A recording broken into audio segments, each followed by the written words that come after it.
The Duffer Brothers, Netflix, they dropped the first 5 minutes of Stranger Things 5, and I have just spent the last hour watching it, rewatching it, and then watching it again at 0.25x speed, frame by frame. All the questions, all the theories, all the Reddit threads from 2016, they just tied it all together in 5 minutes. So we fade in from black, and we are in the upside down.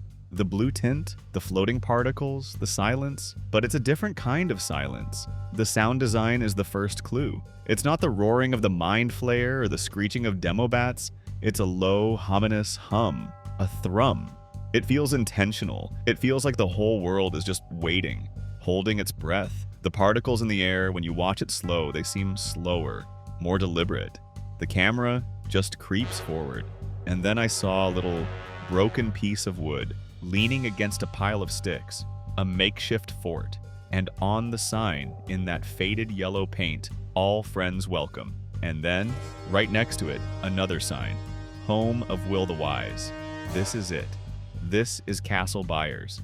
This is his fort, the one he and Jonathan built. The one Joyce, in her grief and rage in season 1, just tore to shreds with an axe.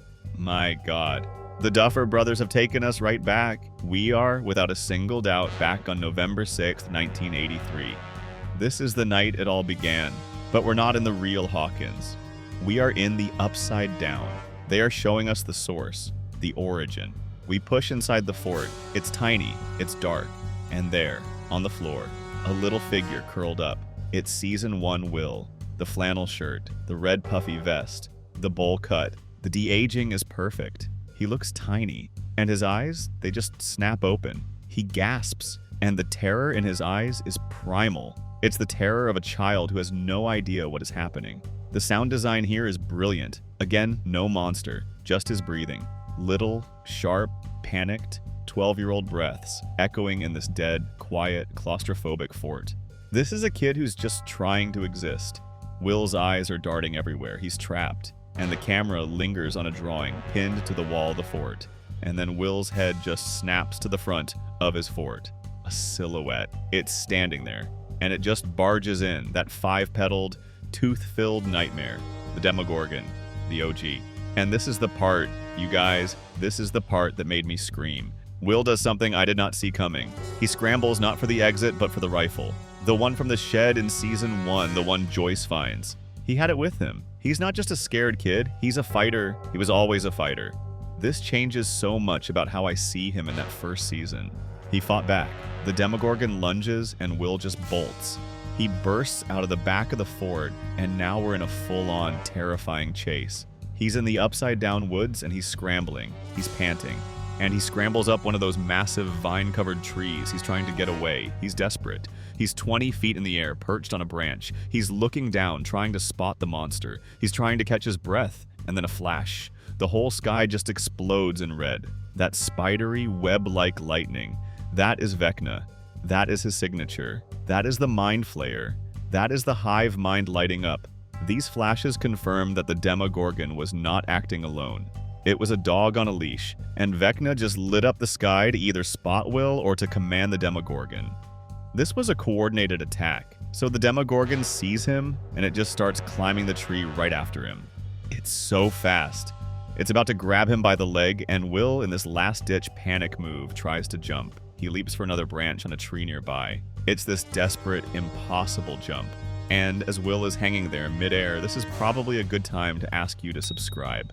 Seriously, hit that button, or the next song you listen to will be your Vecna song, and we can't guarantee it'll work. The branch breaks. He just tumbles. We see these quick flashes of that angry, red, stormy sky as he's falling. He gets snagged for a second by his backpack, but the straps just rip open, and he just lands, hard, on the ground. He's not moving.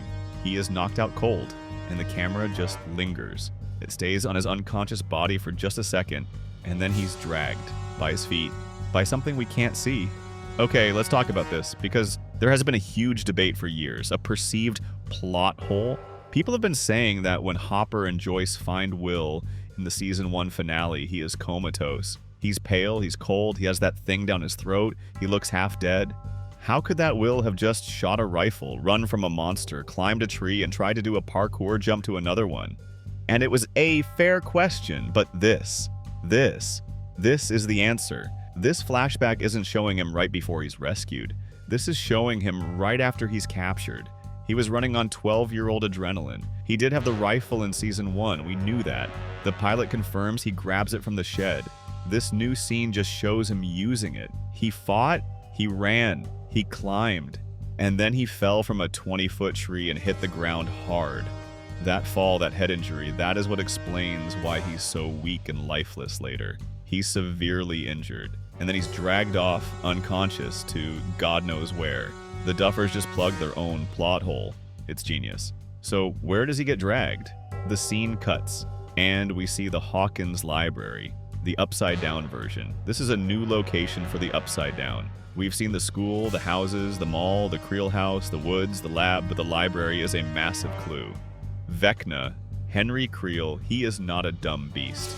He is cold. He is calculating. He is an intelligent, arrogant villain. He's a philosopher in his own twisted, nihilistic way.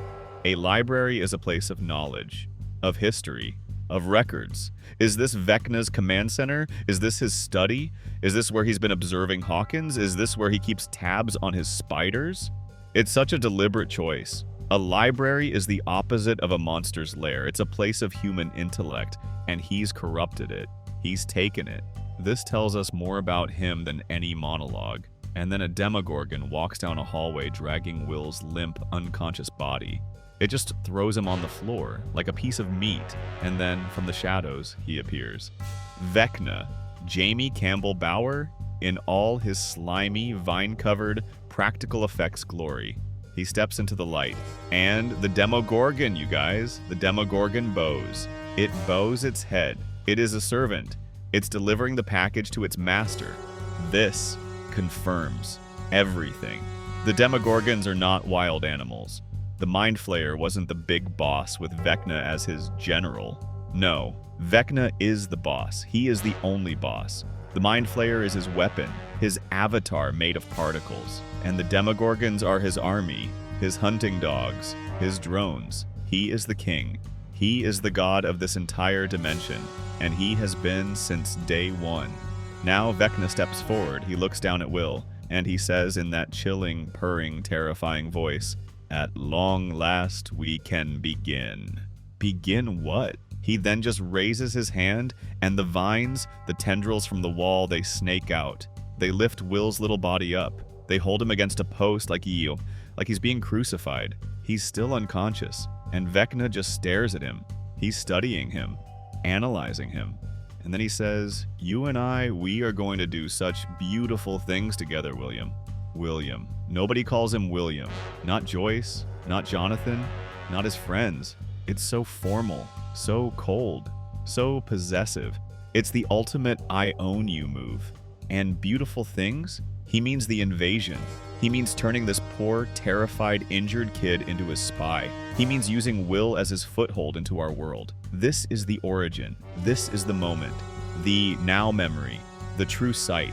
The spy arc from Season 2. The neck tingles in Season 4. It all started right here in this library with this one word, William. And then a black, slimy, disgusting vine, a tendril, snakes out from the wall. Vecna just watches. He doesn't even do it himself. He commands it. And this tendril, it forces its way into Will's mouth. It's horrifying. It's a violation. This is exactly what Hopper and Joyce saw when they found him in the Season 1 finale. We all just assumed that was how the Demogorgon incubated its young, or how it fed, or just some random alien slug. We thought Hopper pulling it out and doing CPR is what saved him, but we were wrong. That wasn't just some random alien parasite. That was a connection. That was Vecna, personally, plugging Will Byers directly into the hive mind. That was the moment Vecna infected him. That was the moment Will became his Horcrux, his link, his modem. As the tendril goes in, Will's eyes snap wide open. He's conscious again just in time to be aware of this horror. He's choking on this thing. And Vecna, he just reaches out, and he gently, gently touches Will's head. He strokes his face. Such beautiful things. It is the most repulsive, sickening, violating thing I have ever seen on this show, and that is really saying a lot. So this confirms everything. 1. Vecna has been the main villain, the only villain, since the first second of episode 1. The Demogorgon that took Will was his dog. The Mind Flayer was his puppet.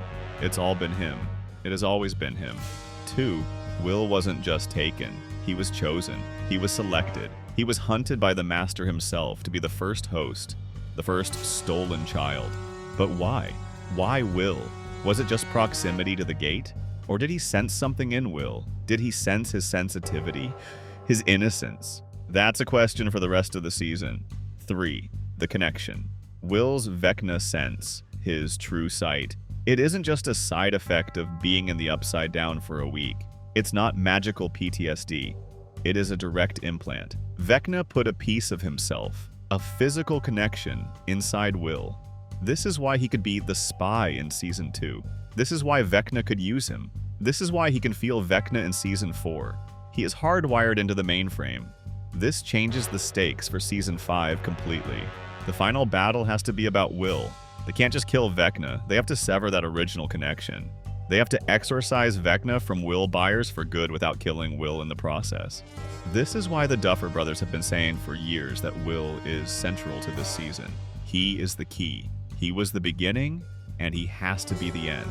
The episode title being The Crawl, it's perfect. It's about this tendril crawling into him.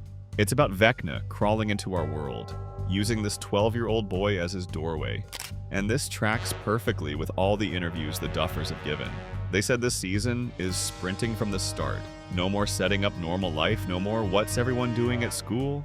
They meant it. Hawkins is a war zone. It's under military quarantine. There are Big Brother cameras everywhere. It's a disaster area. And this opening proves they are not wasting a single second.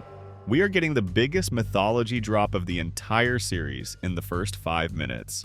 They also said they had this huge mythology document from Season 1 and that they punted some of the biggest reveals to Season 5. This is that reveal. This is the what is the Upside Down and what really happened to Will question, answered all at once. My mind is just racing. Will's true sight is going to be a major weapon, but it's also his biggest weakness. Vecna can see through him. But can Will now see through Vecna? Now that he knows the connection is there, can he use it? Can he become the ultimate spy, but for the good guys? The final fight is going to be a team effort, and it's going to involve saving Will's soul and the song. It has to be Should I Stay or Should I Go? It's the song Jonathan played. It's the song that cut through the dimensions. That song is 100% without a doubt going to be the key to pulling him back from the brink. It all comes back to family. It all comes back to that first season. This is long-form storytelling, connecting the dots from 8 years ago. What we thought was a show about a monster and a lost boy was always a show about a puppet master and his first, most important victim. And now that victim is finally going to fight back. I am so unbelievably hyped, and I am also completely and utterly terrified. William is in for the fight of his life, and this is just the beginning of the end. They are not pulling a single punch.